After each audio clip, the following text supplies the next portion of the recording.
Hello everyone, welcome back to my channel. আশা করি তোমরা সবাই খুব ভালো আছো।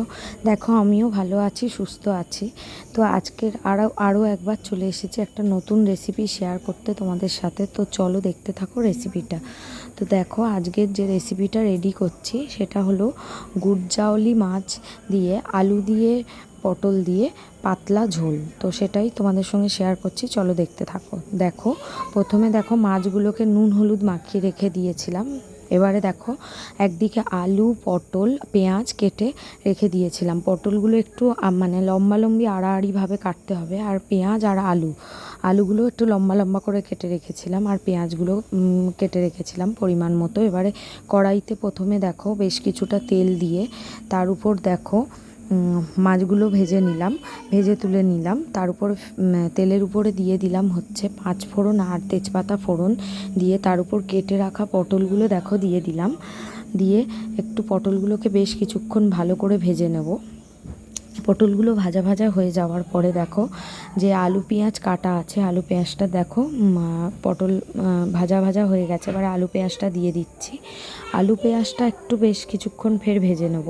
ভেজে নেওয়ার পরে দেখো মশলাগুলো দিয়ে দেবো। তো মশলার পরিমাণটা আজকের কিন্তু খুব একটা বেশি দেবো না, অল্পই দেবো, পরিমাণটা একটু কম দেবো, যেহেতু এটা খুব একটা রিচ হবে না, পাতলা ঝোল।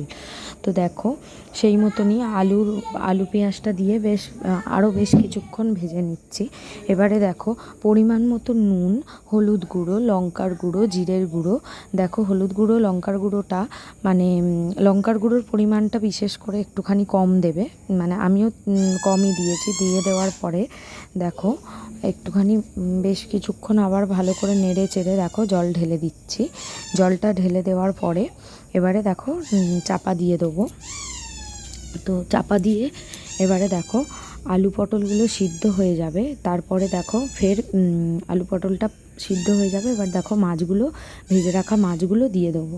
তো সেই মতনই দেখো ভেজে রাখা মাছগুলো দিয়ে দিচ্ছি, দিয়ে ফের ঢেকে দেবো। তো এবারে মাছগুলো একটুখানি সিদ্ধ হয়ে যাবে, তারপর নামিয়ে নেবো। তো সেই মতনই দেখো মাছগুলো দিয়ে দেখো এবারে দেখো চাপা দিয়ে দেবো।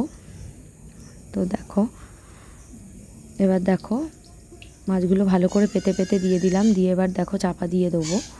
দিয়ে দেখো বেশ কিছুক্ষণ একটুখানি মাছগুলো একটু সিদ্ধ মতো হয়ে যাবে, ফুটে উঠেছে। এবার দেখো প্রায় হয়ে গেছে ঝোলটা। এবার দেখো ঝোলটা এবার নামিয়ে নেব।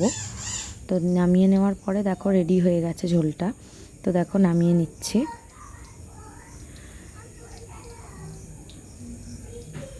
তো চলো দেখো রেডি।